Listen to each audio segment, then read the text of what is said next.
जिस इंसान में बहुत ज्यादा गुस्सा आता है उसका लीवर गॉल ब्लैडर में डेफिनेटली गड़बड़ है। नंबर एक, कब आएगा? 11 से 3 के बीच में ज्यादा रहेगा, पूरा घुसेल रहेगा, या फिर दिन में 11 से 3 के बीच में। आइए कुछ और चीजें जानते हैं। अगर कोई सैडनेस है, किसी में उदासीनता है, बहुत ज्यादा उदासी उदासी रहता है, किसी से बात नहीं करता, किसी उसका मन नहीं करता, उदास रहता है, तो उसके लंग्स और लार्ज इंटेस्टाइन में, अब लंग्स में आप समझते हो कि कोल्डनेस है, और लार्ज इंटेस्टाइन में कहीं न कहीं वो कब्ज का शिकार है। पेट उसका साफ नहीं होता, कहीं न कहीं मल उसका रेक्टम पार्ट में रुक जाता है, इस करके वो उसकी प्रवृत्ति है। वो जानबूझ के उदासीन नहीं है, जानबूझ के उदास होना कोई नहीं चाहता, लेकिन उसके अंदर ये अगर गुण धर्म अगर आप देख पा रहे हैं, वो आपके बच्चे में हो सकता है, आपके माँ बाप में, बुजुर्गों में हो सकता है, आपके घरवाले, आपके बेटा बेटियों में हो सकता है। अगर ये देख पा रहे हैं आप, तो उसके लंग्स और लार्ज इंटेस्टाइन में गड़बड़ है। अगर इसका समय क्या है? 3 से 5 के बीच में, 5 और 7 के बीच में, शाम के टाइम में भी और सुबह में भी। इस समय जाकर के आप उनकी एक बार शकल से एक बार ये आइडिया लगा सकते हैं कि इन दो चीजों से वो कहीं न कहीं ग्रस्त ना हो। एगोनी मतलब एक पीड़ा, चिल्लाना, पीड़ा में, दर्द में, अगर को कहराता है दर्द के अंदर, दर्द में रोता है, तो उसको दो ऑर्गन में गड़बड़ है, स्प्लिन और स्टमक के अंदर। इस बात का आप ध्यान रखें। रोने का, अगोनी का मतलब होता है कि बार बार अगर कोई आपके पास बैठता है और वो पीड़ा की बात करता है, आपके दुख दर्द दर्शाता है, बैठते ही काम काज की, घर परिवार की, फैमिली की, बिजनेस की, काम धंधे की कोई बात ना करके सिर्फ वो अगर पीड़ा की बात करता है, दर्द की बात करता है, पीड़ा उसकी किसी भी प्रकार की हो सकती है, तो उसके दो ऑर्गनों के अंदर गड़बड़ है। नंबर एक उसके स्टमक में, और दूसरी उसकी स्प्लिन के अंदर, तिल्ली के अंदर। आइए तीसरा जो है वो है आपका फियर।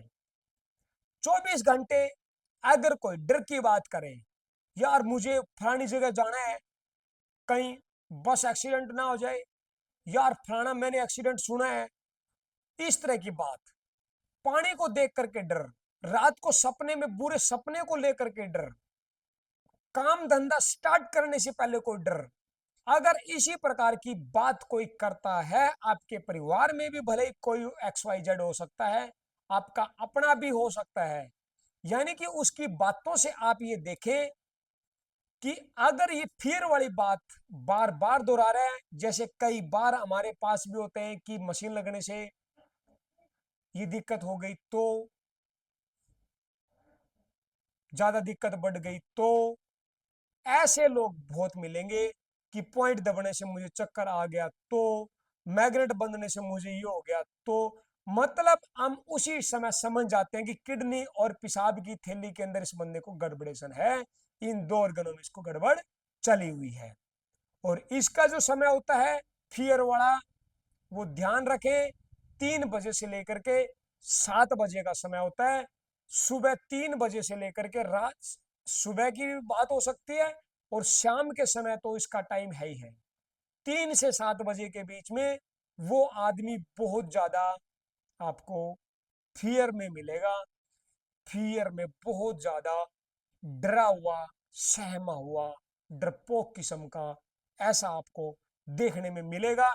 और जो ऐसे लोग मिलते हैं उनमें दो दिक्कत सबसे ज्यादा होती है, एक किडनी की और दूसरी पेशाब की, यूरिनरी ब्लैडर यानी कि यूरिनरी ब्लैडर की। दोनों ही दिक्कतें उनकी बढ़ी हुई मिलती है। किडनी में उसकी एनर्जी अनबैलेंस, और पेशाब की थैली में वो बार बार देखना, पेशाब आना, बार बार देखना, वो वॉशरूम के लिए जाना, पानी पिया वॉशरूम में गया, पानी पिया वॉशरूम में गया। ये समस्याएं 3 बजे से 7 बजे के बीच में उन लोगों में ज्यादा देखने में मिलती है। और उसके बाद हैप्पीनेस, प्रसन्नता, वो मिलता है आपको 7 बजे से लेकर के 11 बजे के बीच में। 7 से 9 का टाइम है आपका पेरिकार्डियम यानी कि दिमाग का। इस समय अगर आप अपने बच्चे को अगर हाथ में किताब पकड़ा देते हैं ना, तो बहुत अच्छा रहता है। जो भी याद करता है वो पूरा 101% उसके भेजी में, उसके दिमाग में, सबकॉन्शियस माइंड में पूरा रिकॉर्ड हो जाता है।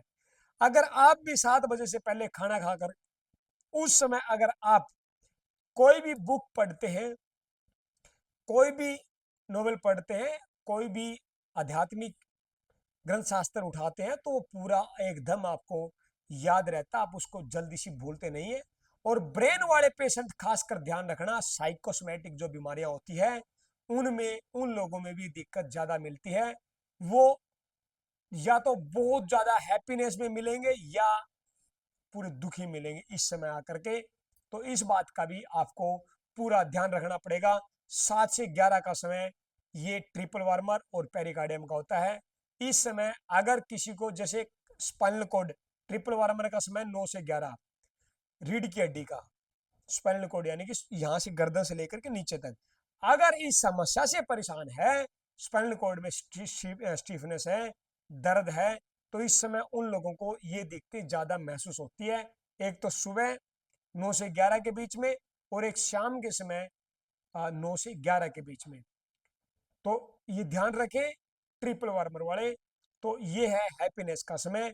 इस समय ये लोग आपको अलग अलग कैटेगरी में आप ही के आसपास, आप ही के इर्द गिर्द, आप ही के घर में, आप ही के गली मोहल्ले के अंदर नजर आते हैं। तो आप उनकी एक शक्ल देख करके उनकी एक प्रवृत्ति जान सकते हैं कि ये तमोगुणी है, रजोगुणी है, सतोगुणी है। इसी प्रवृत्ति को आप मान करके उनके साथ वैसा ही बिहेव, बर्ताव कर सकते हैं। ये आपके ऊपर डिपेंड करता है।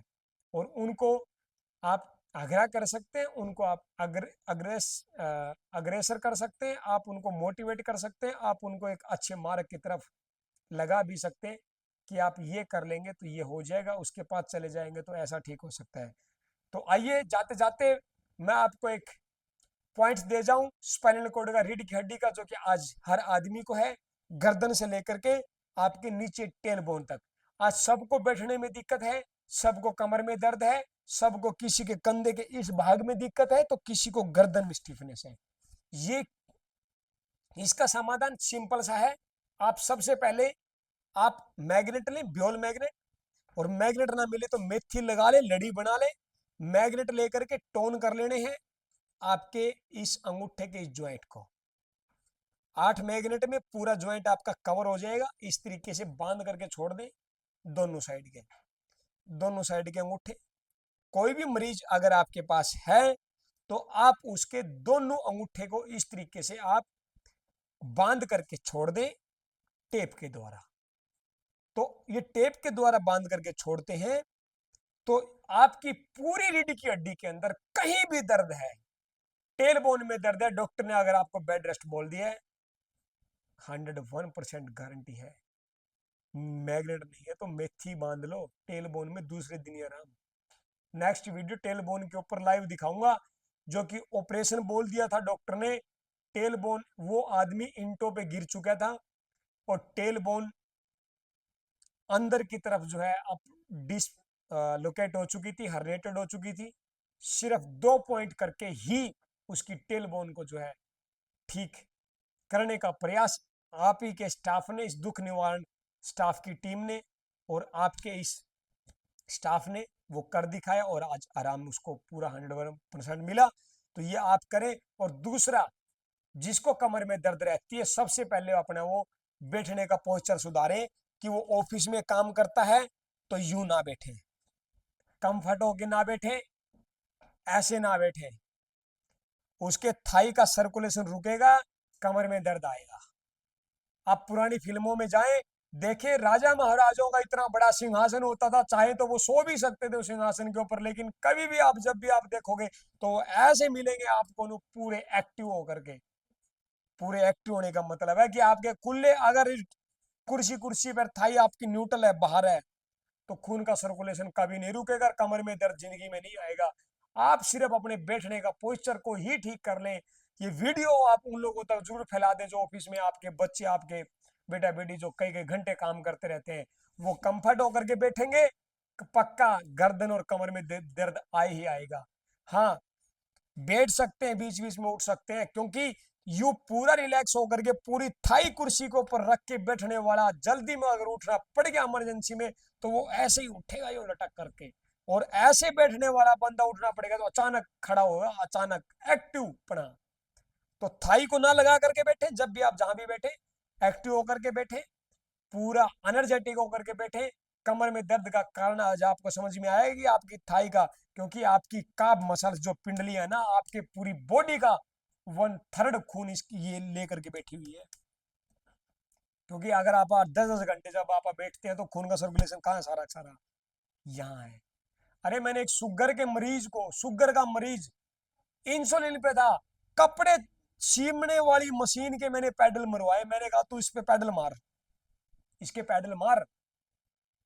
और कभी भी देखना आप जो दर्जी होते हैं, टेलर होते हैं ना, वो पैडल जो हाथ से, अब तो मोटर वाला सिस्टम आ गया, वो जो ऐसे चलाने वाले बंदे को शुगर नहीं है। नोट करके देखना, अगर शुगर वाला है तो पंजे वाली मशीन ले आए, यूं यूं जब वो यूं मारेंगे ना, पंजे मारेंगे, शुगर देख लेना। और मैंने, बस गलती ये रहेगी कि मैं वीडियो नहीं बना पाया उस आदमी की। जब मैंने कहा 10 मिनट तो चला, और जब उसने चलाई, मेरे घर में ही है, उसने चलाई पैडल वाली, वो कपड़े कपड़े सिलने वाली जो मशीन होती है ना, उसका जो पैडल होता है, चलाई तो खून का सर्कुलेशन ठीक हुआ, खून का सर्कुलेशन ठीक हुआ तो उसका शुगर नॉर्मल आ गया।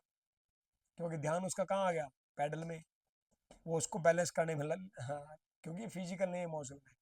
तो यही करें कि खून का 1/3 आपके, अगर आपकी बॉडी के अंदर जितना खून है हीमोग्लोबिन को छोड़ के 5-6 लीटर में से 1/3 यहाँ है आपकी पिंडलियों में। तभी विद्वानों ने इस काब मसलस को, पिंडली को क्या बोला है, सेकंड हार्ट, इसको बोला है। आपकी धरण यहीं से ठीक होती है, पिंडली इसके नीचे सेंटर पॉइंट से, यूबी 40 से आपका। और तो और कमर का दर्द भी यहीं से ठीक होता है, दबा करके। यहाँ दबाओगे, जैसे पंपिंग करोगे तो खून का सर्कुलेशन तेज होगा, तेज होगा, दर्द वहीं आता है दोस्तों जहां ब्लड सर्कुलेशन डिस्टर्ब हो जाता है। ये ध्यान रखें, सर्कुलेशन डिस्टर्ब है, जहां डिस्टर्ब है वहां स्टीफनेस आ जाएगी, और स्टीफनेस आने से दर्द बढ़ जाता है। लोग कहते हैं कमर में दर्द है, हाँ कमर में दर्द है, हम बैठे हैं कमर को ठीक करने के लिए, लेकिन उस आदमी को यह बात जाननी पड़ेगी कि गैस ने उस खून के सर्कुलेशन को रोका हुआ है। अब गाड़ी के इंजन के डीजल पाइप के अंदर अगर थोड़ी हवा रहेगी ना तो गाड़ी स्टार्ट नहीं होती। ठीक इसी प्रकार वो रोगी वात रोगी है, उसके गैस बहुत ज्यादा बनती है, गैस ने ही खून के सर्कुलेशन को रोक लिया और उसकी कमर जकड़ गिर। वो कहता है कमर में दर्द है, कहीं नस ना दब गई हो। दिक्कत कहाँ थी, डिसेंडिंग कॉलन में। दिक्कत कहाँ थी, बड़ी आंत और छोटी आंत की जो वाल होती है, दिक्कत यहाँ थी। दिक्कत यहाँ थी उसको, उसकी नाभि डिसलोकेट थी, नाभि बिगड़ी हुई थी, नाभि अपना स्थान छोड़ी हुई थी। और नाभि नुब्बी नाम की भी कोई चीज नहीं होती, नस पे नस चढ़ जाती है और वो जिस साइड चली जाती है उसी ऑर्गन को जो है खराब करना स्टार्ट कर देती है। इधर आ गई, कॉन्स्टिपेशन कर देगी, ऊपर चली गई स्टमक को बिगाड़ देगी, स्टमक फर्मेंटेशन कर देगी। इधर आ गई आपके लीवर को बिगाड़ देगी, ऊपर चली गई आपके स्प्लिन और पेनक्रियाज को बिगाड़ देगी, और नीचे चली गई तो आपके प्रोस्टेट को बिगाड़ देगी। ये सारा खेल ही तो आपकी नाभि का है। चलती हुई बस को देखना, कभी जब कई बार ऐसी बसें मिलती है पुरानी जो बिल्कुल फांडी फांडी चलती है, मतलब टेढ़ी टेढ़ी, उनकी सेंटर पिन ठीक नहीं होती। मैंने पूछा था कि मिस्त्री से, तो यही हमारी बॉडी का है।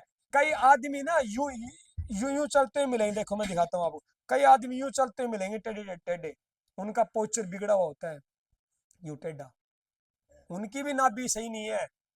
पोस्चर को सीधा करने में भी नाभि का मैं 90.999% रोल मानता हूँ। इतना बड़ा रोल नाभि का है। तो नाभि को ठीक करें, बैठने का पोस्चर सुधारें, ये सारी बीमारियां आपकी धीरे धीरे ठीक होगी। ये वीडियो आप दुख निवारण थेरेपी हेल्थ सेंटर हिसार से देख रहे हैं। पता हमारा मोरीगेट नियर सिटी थाना हिसार, 70 561 51 255 इसलिए दे रहा हूँ ताकि मेरे पास आपको ना भागना पड़े।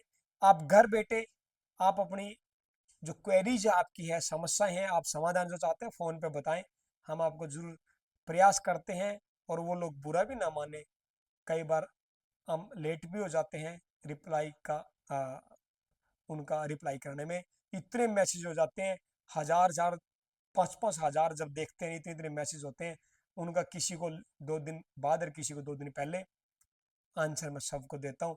सबके साथ मेरी बातचीत जरूर होती है। तो ये वीडियो आप दुख निवारण थेरेपी सेंटर की पूरी एंटायर टीम से राम राम।